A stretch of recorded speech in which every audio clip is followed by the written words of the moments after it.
Close. Hi. Yes. It's been 10 years I've known you on and off, talking, meeting, Instagramming, LinkedIning. This day is actually great. I always wanted to meet you, understand you. The world knows you are, under 30, Fortune, Forbes under 30, you 30, and the world knows you're a fantastic social entrepreneur. The world knows you went to America for doing a social entrepreneurship course. I mean, people don't do it anywhere. People go to US to work with McKinsey and Google. So, but I would like to know from Sahithi, what does it mean? You're a very special guest for me. Frankly, when I just interviewed some time back somebody who was with Google, somebody who was with Apple, now in the United Nations, Harvard, and it's all good. But this for me, walking in a village, cuddling a cow, cuddling a dog, helping a papaya farm or helping a grape farm. What does it take to be Sahithi? How did Sahithi grow up? When did this birth come into her? Something about you, Sahithi, please. Sir, I grew up in Bhopal. And every year for summer holidays, I used to go to a village called Pedamalam in West Godavari district, which is where my grandmother and grandfather were born. The government school there was adopted by him. And every summer holidays, the first project of the summer holiday used to be to go to the village. And every year there used to be one new activity. It could be adopting the school, it could be doing something for the old people, or building a primary health care center and creating a library. So I have seen, I have done a lot of this work in my holidays. So I think that became a fun factor for me. School holidays. So I was never excited about watching movies or playing games or having a big gang and stuff, but I used to love the feeling of being in a village, of seeing the river and being with people. And I think from childhood I always wanted to receive love. So I was looking for it. So I think the first seed of social entrepreneurship was born because of the need when I started looking for love. And then I saw that there is love in healthcare.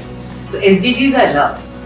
So that was the childhood. So I saw what poverty can do, what hunger can do, what sustainable communities can do, and responsible consumption and production. All our artisans and the things which are made in the village, the way we do agriculture, the way aquaculture is done, the way we treat people, the way communities are, and the way temples are. They're cultural centers. They're Absolutely. Not just. So these things kind of left a very, very big impact on me and my life. So every year I used to look forward to what next with social project. What am I going to do next with my in that village. So I think that village, the Pedamalam village, was the seed of the 150 villages which I have covered today. And I don't even know all the names of the villages that I've been to, but India has more than 7 lakh villages. I'm sure. So that's my ocean. This is what I want to do till I die. So converting villages into scalable products or skills and taking them to our local, connecting the villages to the locals and to the global stage. That is my dream. Amazing. Connecting them to local and global. Reconnecting them to local and connecting them to the global. Absolutely, Sahithi. Got that. A lot of work, honestly, is not done in this. Every second youngster today, especially millennials of today. I was just talking in the previous show as well. People are born post 2000. They haven't waited for 6 years to buy Bajaj two-wheeler. I don't know which year you were born. 91. 91. So that's the year India globalized. Incidentally. So that is the year India globalized. So I'm sure your initial 10 years of growing up would have been very different from the last 10 years of now that you are being. So you would have had some idea of, in the 90s when you were born, when you were young, this country had to wait for 6 years for landline phone. This country had to wait for 6 years. An average household had to wait for 6 years for a Bajaj two-wheeler. That was my generation. I'm 79, so I'm almost good 10, 11, 12 years older than you are. So I've seen both the pre and the post-globalized India. Millennials today are addicted to their social media. Millennials today they can't understand what depression is. Small mental health issues, they cut their nerves. They just can't take pain. They don't understand.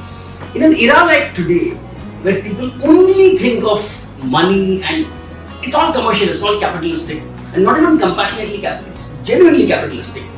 How do you see social entrepreneurship as a career, not just for you as Sahithi, as a career? Yes, there is an institute called Tata Institute of Social Sciences in India. I've given a few lectures here and there.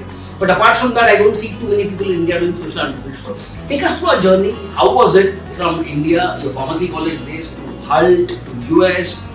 I remember you mentioning once that there were just 2 Indians in your batch. How did that?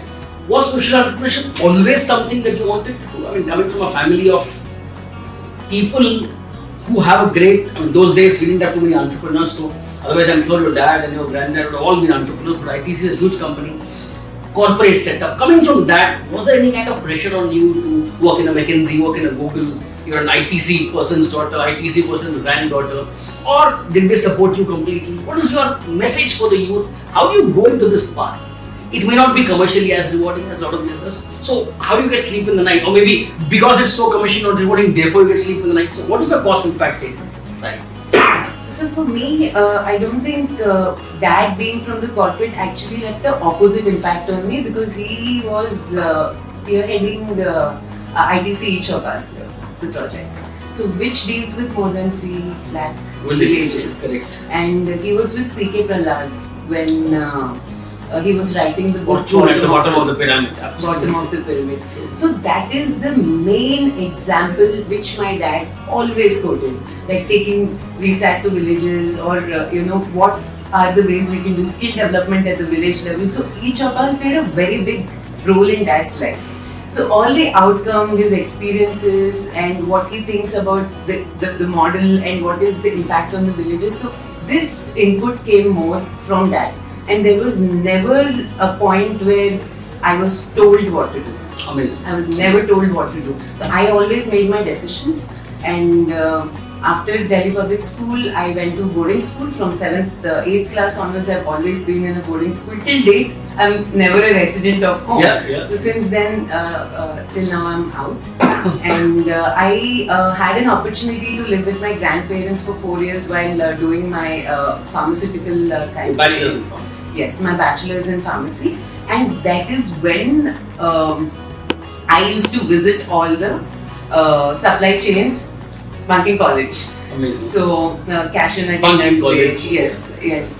But at one point, when I saw cashew nut industry, so many weavers. Chirala is a hub of saris and weavers, and agarbatti and beetle leaf. So many skills. They used to interest me more. And the fisherman community. So how I integrated my education and my passion at that point of time was, because I was doing pharmacy, I would take another bunch of students, and then college ke baad hum log You motivated them to one college more and more. But we went to the fisherman village with sugar testing devices. Jo 10 years back we got the cordless ones, Yes. for which you don't really need to go to the hospital and the whole process. You got the cordless diabetes testing. So we took them and we tested for almost like close to 70-80 people. So हमने sugar test किया bunk करके. And then we went back to the college and we told them that this is in our catchment and we need to make an impact. And our college was very supportive. So through that, like we contacted some pharmaceutical companies, and then they gave us a lot of medicines for free, and then we did so many medical camps, and I think we really left a great impact on so many fishermen communities there, and so many villages. So every month we used to take up a project, waste management project, and अगर village में किसी को pension नहीं मिल रहा है, so we used to go tell the MLA, tell him that these are the 20 people who are eligible for. So like that, like I knew how to go to an MLA without using any influence as a student, and how to bring my seniors together, juniors together. And I was in pharmacy, but I know all the HODs of say engineering college. So the whole system was working, and then we started a club called Leadership Club. And then the college launched, like every Friday we could, could practice their arts, and then many people went for nationals and photography. So वहाँ से a portal opened up, sir. A community got created, and it really opened up the students to public speaking, and it gave a lot of confidence to them. They could get placed in a better way. So it changed the vibe in the college. What we did initially, and till now I have a great relationship with my college. So like 2 months back I went there for the first year's integration program. Amazing program. So that way, and today I'm going back and telling them that, you know what, don't relocate. Go to US, study, but come back. Come back, because you will earn 1,70,000. इतना सब करके वही तो चाहिए. India में अगर रहना है तो that's all you need. But you can easily make it. You don't have to relocate, and you don't have to really go to a city and because every set of people will come with a different silver lining, right? So everyone should find their silver lining. Correct. So in my life, that freedom which I got from my grandparents, parents, family, nobody ever told, like including Mukta Sharma ma'am. Yeah. From 5th class, like when I wrote a poem in DPS, the first poem I wrote it for her. Wow. And she made me stand in the class and read it out loud, and that gave me so much confidence that I still remember. And that confidence, I still feel it, and that gives me the push to write poems today. And my name, the meaning is also poet, Sahithi. poems. Sahithi. Yeah, and if you write it opposite, it means itihas. Wow. So I'm working on both the things. Amazing. And the only thing which pushes me towards is the freedom I got. And from there I moved on to Hyderabad, and that's when my dad had quit. He moved on from Spencer's. He was the CEO for Spencer's Group, and then he moved on. Uske baad I left to US. I worked with Dad for 1.5 years, and that also gave me a lot of a killer experience, because he's in IM Ahmedabad and ITC, Food and Agri, and then Spencer's.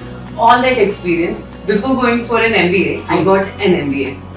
Absolutely. Working with him, because he quit and he was starting his enterprise. Amazing. So you were part of that also. I was part of that whole, so how to create a company, documents, team building, hiring, funding. So I got introduced to all these words. So the last 10 years were like life was preparing me personally, professionally, emotionally, and also spiritually to be ready for this journey which I'm wonderful. Personally, professionally, emotionally, spiritually. Couldn't have said it better. In fact, if you look at your journey and the way we've been talking, a lot of liberal education is there into it automatically. You've done public speaking, you've done. Now, I have a different question for you. I understand, and we'll come back to your journey. We have some time, I'm sure. Look at the education system in India. You've been part of that. You were lucky to be in a college that supported. Fair enough. There are almost 1 crore Indians today who appear for the class 12 examinations. 50,000 colleges, 1,000 plus universities, and as one of the co-speakers mentioned, close to 20 lakh of them going abroad every year for higher studies. You also went abroad, did a lot of things and came back. How do you think we can make an impact, apart from the social entrepreneurship you're doing, which is there and all power to you, and I'm sure you'll do well? Education system, the way you look at it, your 4 years of pharmacy in India, your masters, and what you did in the US. How do you think Indian education system can truly evolve to that? When you go and tell your students or your friends or your college juniors, go abroad and come back to India, how confident are you that they will actually come back? Is there something we can do into our system? For example, in school, can we have social entrepreneurship as a compulsory subject? Or my point is, are we trying to truly evolve as a nation? Or are we happy sending our kids abroad and settling down and saying, your comments on that? So the NEP, the latest one, right? So it is compulsory to learn regional languages. So I think we feel that to develop our education system, we need to adopt West. I think exactly opposite, and it's only my view. So I think we should go back to roots, the way Gurukulam was there. So according to every individual, a teacher or a guru should evaluate what he or she needs to learn. I think that system will be more helpful. We going back to our roots will be more helpful than, because the technology will come. Every accreditation will need a certain amount of technology to be part, and we need basic infrastructure. So that will happen, sir. India will grow that way. infra-wise we will grow. But I think we feel our teachers are not ready to adopt to the new technologies. Yes, they might not be ready to use ChatGPT, but sir, they are good analysts to understand what the student wants, right? So there is also a huge gap. So I feel like if more students know what they want to do at an early age, yes, in the school there should be more community building, volunteering, we should travel more. I think these things are more important than the curriculum per se. Because if the student knows what he wants to do, sir, he will come back. So he will come back. Counsel him, build his profile. Mentorship. Help him learn foreign languages. Mentorship is more important. Amazing. Sahithi, any message for the youth? You've been here doing this. If you could also throw some light upon how different was it in US? I remember you keep telling me every now and then US gave you that spark, US did something different. Take us through that experience and what is your message for the youth? Do you see more of them coming into your field? Do you see this field being as rewarding? All the four aspects, emotionally, physically, professionally and so on, spiritually. Do you see this picking up? Do you see tomorrow a Tata or a Birla funding oodles of money? Because all big companies have CSR funds. And I don't think too many of them even understand how the CSR funding can go to social entrepreneurship. They are still worried on where do I put my money so that I can save my taxes and so on. Do you see this concept actually going up? Including that, your message for the youth, if any. So in India, we don't have the B Corp policy yet. Like in US, you can have an NGO, which is Section 8, right? Correct. And one is a private limited company, but there is a third type of company which is called B Corp, which is for social entrepreneurship. Correct. So in India, we don't have the policy yet. So I think that will really help. Because no state has it? No, sir. Like I don't think so. No state has it. Okay, no state has it. But in US it's there. So that is the only reason. Now what we think is CSR के पास money है, grants है और donations है. How will that directly go to the beneficiary? Most of the money is going towards that, or private limited companies get funded. Correct. They could be social entrepreneurs, but then they get funded. But if we have a special policy for social entrepreneurship, I think that CSR money can also be navigated towards this, and a lot of impact investors will arise from this. And definitely, social entrepreneurship is different from charity. Absolutely. And we have so many social entrepreneurs now in our country. So, and every annual report requires an impact report now, which was not the case 10 years back. Many years back, correct. And people don't talk about SDGs as much as we are talking about them today. I mean, I'm not saying that they are the framework of social entrepreneurship, but as a first step, it's great to have the 17 goals and the way they are measured and how they actually decentralize the whole world. Like, we are not different countries dealing with water anymore. Like, climate belongs to all of us. So it unifies us. So I think SDGs are a great framework to start off with, to understand at least where we are, and then to classify whether you're interested in charity or you want to create a purposeful, profitable business. If not, you create a private. Amazing. Outstanding. I think you can create the next LinkedIn or the next Facebook or the next Instagram only for social entrepreneurship. I don't think there are too many websites like that operating in the world. No, sir, no. And there's no marketplace for skills also, which we are building now. You see a lot of product marketplaces, but then Soul of Swadesh is building a marketplace for skills. So where people can interact with the skill, they can learn the skill, they can partner with the skill, they can buy through the skill, they can support the artisan, or they can partner with the artisan. So this way, I think this also is a step one to upskill the skills. Outstanding, Sahithi. All the very best to Soul of Swadesh, and I'll personally make sure I provide whatever benefit all of my network will be behind you. We'll see what best we can do. Thank you so much, Sahithi. It was wonderful having you. Thanks for this movie. Thank you.